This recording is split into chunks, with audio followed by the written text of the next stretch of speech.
Welcome to the Gold Collection, a 24-carat guide through A to Z, shining the spotlight on the best of the best from the world of entertainment. R is for romantic comedy, race,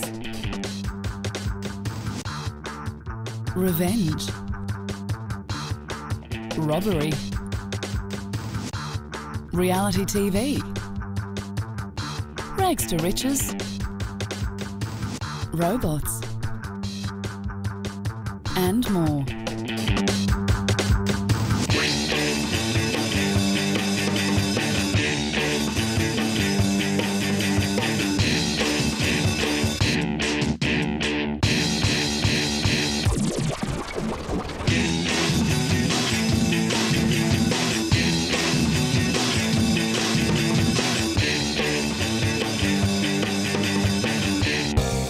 Today, the Gold Collection is brought to you by the letter R, and R is for romantic comedy.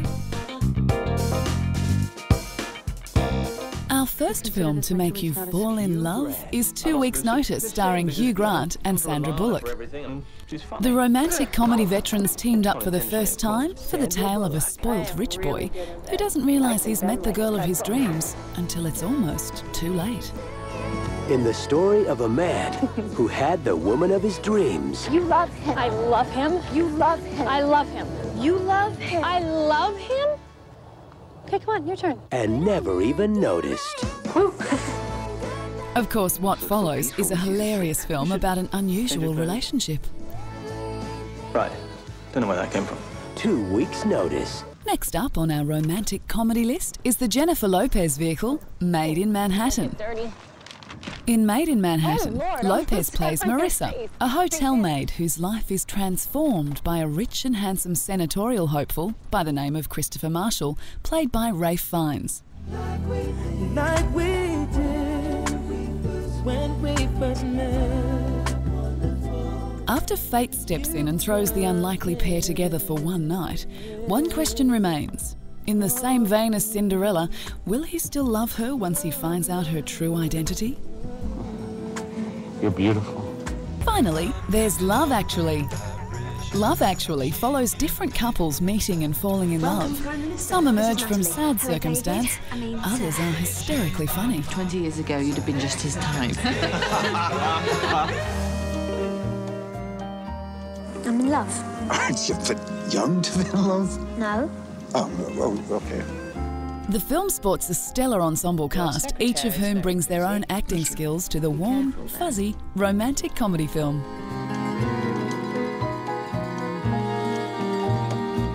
After all you need is love. Is you. R is for race. In these films, the characters are racing against time. Our first race is one to avoid death, one worth rushing for. In the series' Final Destination, a group of survivors who cheat death the first time around find themselves running from it. The ones who got off that roller coaster are still going to die.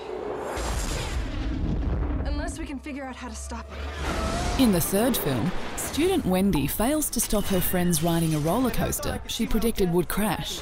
She teams with a schoolmate in a race against time to prevent death from revisiting the survivors of the accident.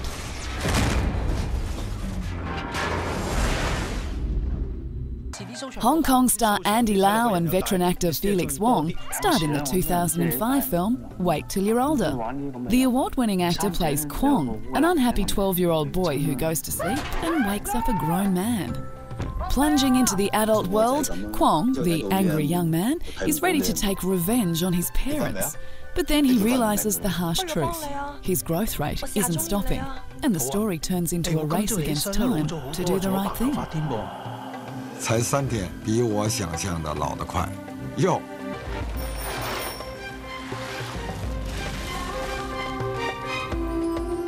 Our final race against time is based on the true story of screenwriter Oscar Torres's embattled childhood.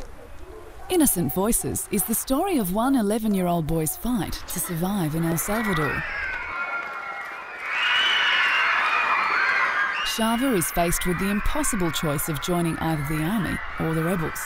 In his race against time, he somehow manages to find the courage to keep his heart open and his spirit alive. Van a ser soldados como nosotros. These characters just don't seem to have time on their side.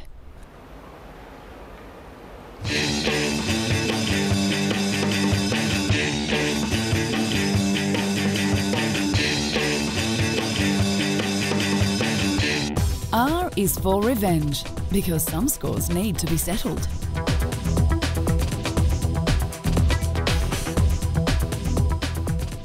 Our first tale of revenge is a legendary one. Star Wars Episode 3, Revenge of the Sith. Who could have done this? Twisted by the dark side, young Skywalker has become. I feel so helpless.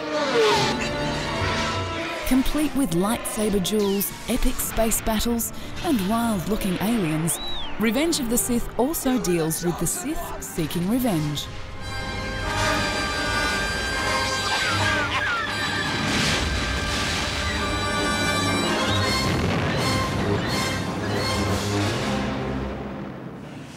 Our second tale of vengeance is Sympathy for Lady Vengeance.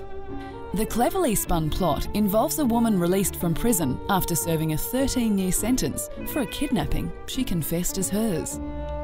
During her imprisonment, she was a model inmate, an angelic Florence Nightingale amid desperate and depraved women. She is saving the evil inside her for a meticulously, psychologically driven plot to torture and then kill the man responsible for her lost years behind bars and the loss of her child. Our final vengeful tale is that of The Punisher. We're going hunting. This is not vengeance. No, not vengeance. It's punishment.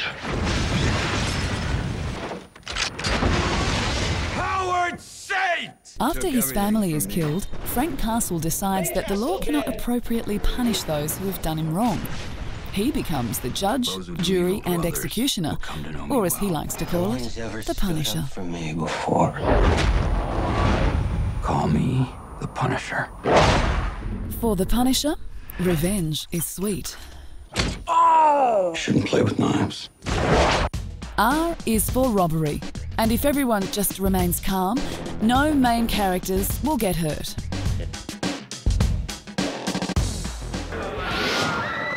Stick 'em out. Starring Australian actor Guy Pearce, The Hard Word tells the story of three money-grabbing siblings who are released after spending a stint in prison for robbing banks. Soon after being released, however, they devise a plot to pull off their biggest heist ever.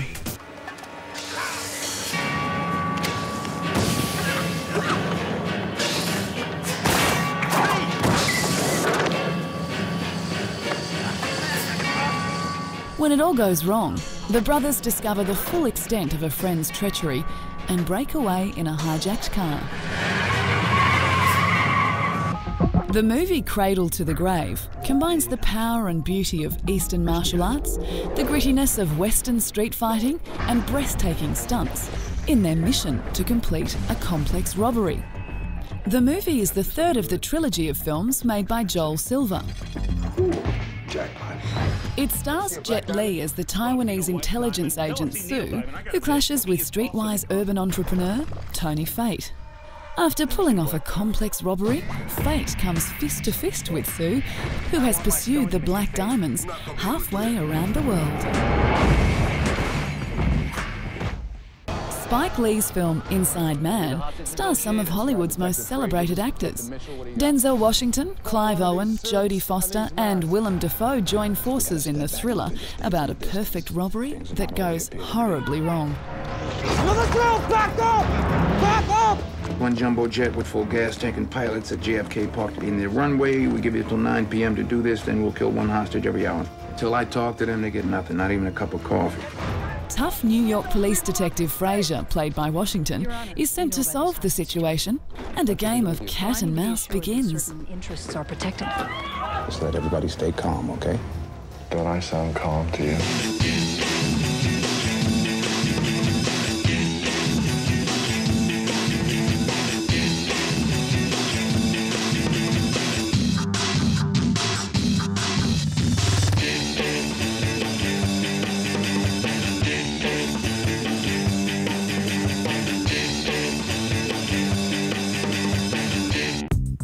is for reality TV, the place where everyday people are exploited for entertainment value. For Amish in the City, reality television producers plucked 5 Amish men and women from the American Midwest and transported them to Los Angeles. Predictably, producers paired these sheltered youngsters with some fairly worldly and assertive urban dwellers, a strict vegan, a handsome swim teacher, a party girl, a club promoter, a musician and a student from the inner city. What few people realise about the Amish is that their youth do not enter their adult lifestyle against their will. Upon reaching adulthood, the young members engage in a journey of discovery in the outside world. With 6 city kids. The reality show Mr. Personality played on the notion that most women claim they're more attracted to a man's personality. Mr. Personality puts that theory to the test. Hosted by Monica Lewinsky, 20 eligible bachelors try to woo a beautiful woman named Haley. Where looks won't matter. This is a chance for someone to really get to know you for who you are as a person. The men must wear a mask throughout the courtship and try to win Haley's affection and attention with their personality, wit and charm instead of their looks. Last when the mask comes off. Our final reality TV show is Style Me with Rachel Hunter. Hunter and her team found 12 American wannabe stylists to compete for $10,000 and a 1-year contract with a talent agency. Style Me is based in America's fashion capital, New York City. The winner gets to style Hunter for a red carpet event, all for 15 minutes of fame. 11 will not measure up. R is for Rags to Riches, because not all stars were born rich and famous.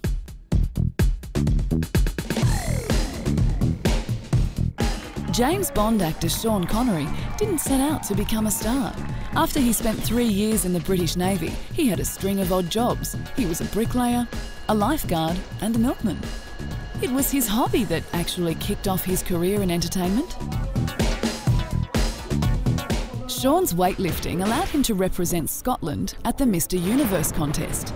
With no intention of acting professionally, Sean began auditioning, and after his film debut in Lilacs in the Spring, he never looked back. A true rags to riches story. And the game is on. Though Hilary Swank now lives in a multi-million-dollar house, it wasn't always so. Hilary began acting as a child, but when she moved with her mother to Los Angeles at the age of 16, the two were so hard up, they lived out of a car. The 2-time Oscar-winning actress only received $75 a day for playing her first Academy Award-winning role in Boys Don't Cry. When she won her second Oscar, she expressed disbelief at not only winning the award, but being a working actress. I'm just a girl from a trailer park who had a dream. I never thought this would ever happen, let alone be nominated. Our final rags to riches star is Michael Caine. The veteran actor is the son of a fish market porter and after dropping out of school, took on a few working-class jobs himself. He went on to serve in the British Army, seeing combat during the Korean War. Upon his return, he took an interest in theatre, and after adopting the stage name Michael Caine, received steady work. Come up to check your medical team. There is another reason why I came up here. He is now an Academy Award-winning actor with an impressive filmography that continues to grow. R is for Rome. It's not hard to find. Apparently all roads lead there.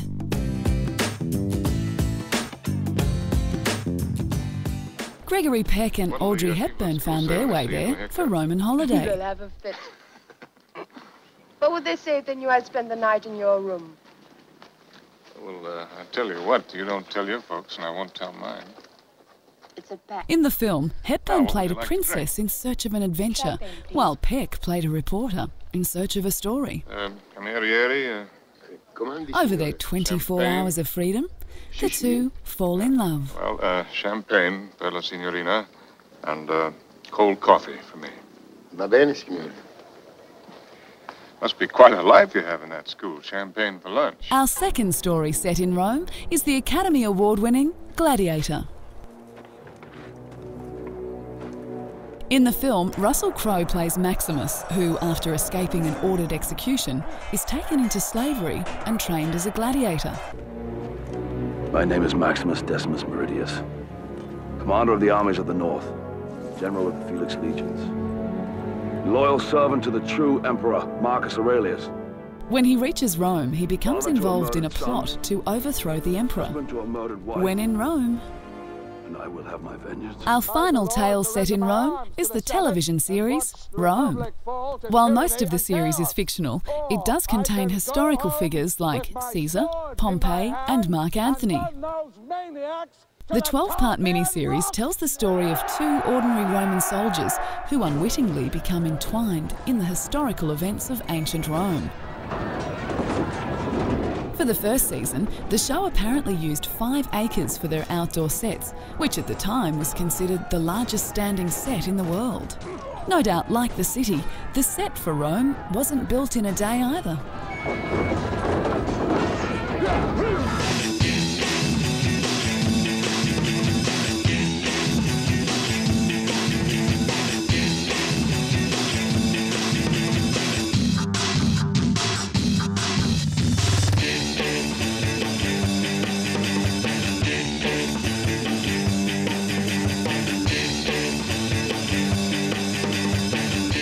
R is for robots. We'll look at the good ones, the bad ones, and the really pretty ones. First up, the good. Well, that's all right. There's no film in the camera. Would you like to buy maps of the stars' homes? Where'd he go? The animated film Robots is a family-friendly tale. Rodney Copperbottom is a robot in an entirely mechanical world with no humans or animals to gum up the works. But the robots are all too human, and like so many young heroes of the cinema, Rodney has left home to seek adventure. Along the way, he meets an executive bot, a manic misfit, and a wicked corporate tyrant. There's this giant hammer. Oh, they brought it back. Just stick with me, kid. I know this town like the back of my hand. Hey, that's new. Our next set of robots are the pretty ones. These women are like deranged flight attendants. In The Stepford Wives, Nicole Kidman plays Joanna, a young working mother. On the surface, her life is perfect, until one day it all comes crashing down around her. So husband Walter, played by Matthew Broderick, decides to move to Stepford, Connecticut to make a fresh start. Overhaul every physical flaw. But something strange is happening in the quaint little town of Stepford, and Joanna is suspicious. The wives are too perfect, subservient, and unusually attentive. Bye. Goodbye. Goodbye. See ya. Finally, the bad robots. Fear not, actor Will Smith has saved the world 4, maybe 5 times already. He can certainly take on a few thinking toasters. Murder's a new trick for a robot. Respond. I, Robot is set in the year 2035, when robots are an everyday household item and everyone trusts them, except for one slightly paranoid detective who's investigating what he alone believes is a crime perpetrated by a robot. Deactivate. Make sure you keep an eye out for killer robots. He's not listening right now. R is for reporters, because the public need to know the truth.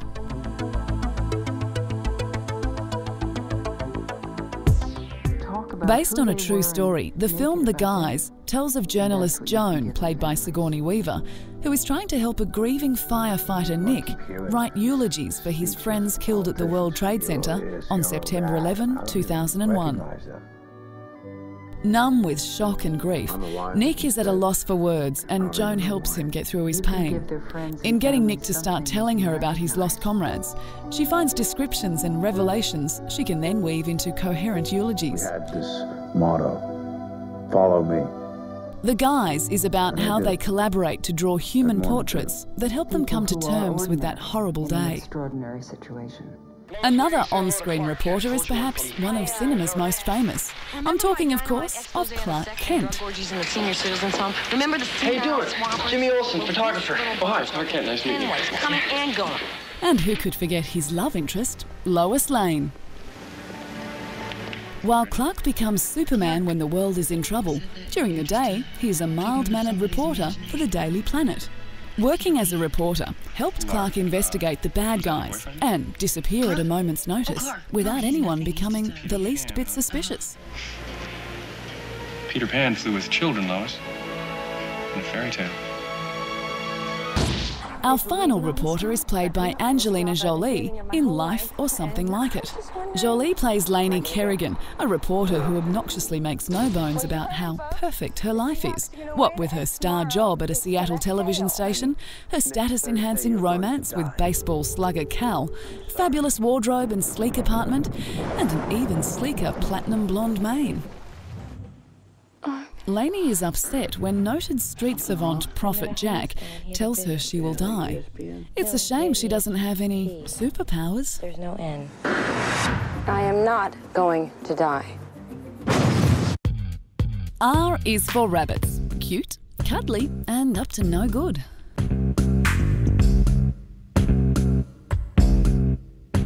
The cartoon rabbit Bugs Bunny is one of the world's most popular animated characters. The wascally wabbit is clever and confident and has captured the imagination of cartoon lovers everywhere. Yes, sir. Queen of Diamonds is your card. Just put it back into deck. Anywhere is fine. And oopsie daisy, aha. Is this your card? No. One explanation for his popularity is because Bugs always wins. No matter what the situation he finds himself in, he always comes out on top. I'm gonna blast you! Think we should go back and help him? Nah, Elmer never gets bugs. It's a formula, but it works. The great thing about movies, you always know it's gonna happen. Our next rabbit is a little cuter. This one is Thumper, Bambi's friend. What's the matter? What happened? Did the young prince fall down? The 6-year-old who voiced the young Thumper, Peter Ben, was hired after he said that line during his audition. While the casting director yelled out that Ben couldn't act, the animators loved the voice and created the character around his vocal performance. What did your father tell you this morning? If you can't say something nice, don't say nothing at all. Our final rabbit is the rabbit star of Wallace and Gromit, Curse of the Were-Rabbit. The hair-raising tale features the two enterprising chums Wallace and Gromit, who come to the rescue with their humane pest control outfit, Anti-Pesto. They also use a host of wildly imaginative inventions to protect the town's giant vegetable competition from a mysterious vegetable-chomping marauder.